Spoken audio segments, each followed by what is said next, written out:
Direktur Eksekutif Institute for Democracy and Strategic Studies, Indo Strategic, Khoirul Umam menyatakan Pilpres 2024 diprediksi diikuti 3-4 pasang calon, paslon.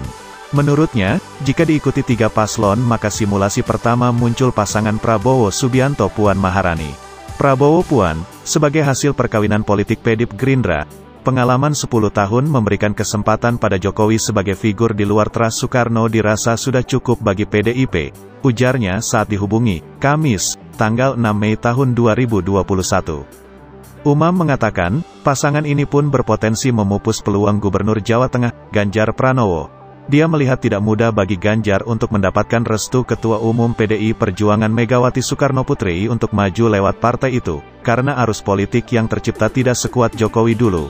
Karena itu, sebagai kompensasi, maka Prabowo Puan menjadi pilihan rasional, dengan paket kursi kabinet lebih banyak bagi PDIP saat di pemerintahan.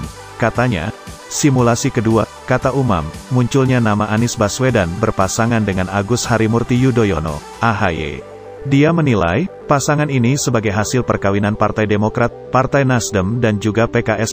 Pasangan ini bisa muncul mengingat komunikasi antara Nasdem dengan PDIP tampaknya belum pulih, pasca kekecewaan PDIP atas manuver Nasdem yang dianggap membajak sejumlah kader utama PDIP di daerah. Karena itu, Anies bisa menjadi titik temu antara Nasdem dan PDIP, dan selanjutnya dikawinkan dengan AHY sebagai representasi kekuatan Partai Demokrat, yang juga memiliki bekal elektabilitas yang memadai, ungkapnya.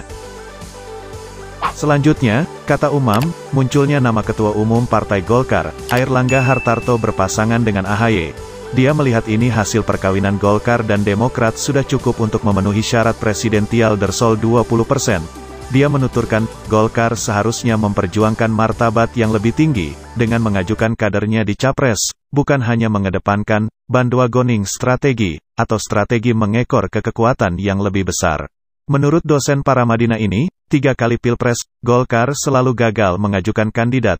Karena itu, perkawinan Golkar-Demokrat bisa menjadi alternatif untuk mengajukan kekuatan politik nasionalis moderat untuk menghalau praktik politik identitas yang notabene menguntungkan PKS dan PDIP.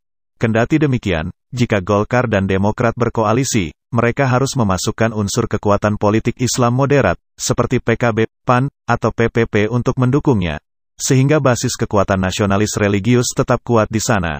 Adapun nama-nama seperti Sandiaga Uno, Ridwan Kamil, Erick Thohir, dan lainnya, kemungkinan akan terkendala oleh dukungan partai politik. Kecuali jika mereka membeli mesin partai seperti yang dilakukan Sandiaga Uno saat Pilpres 2019 lalu, beber Umam.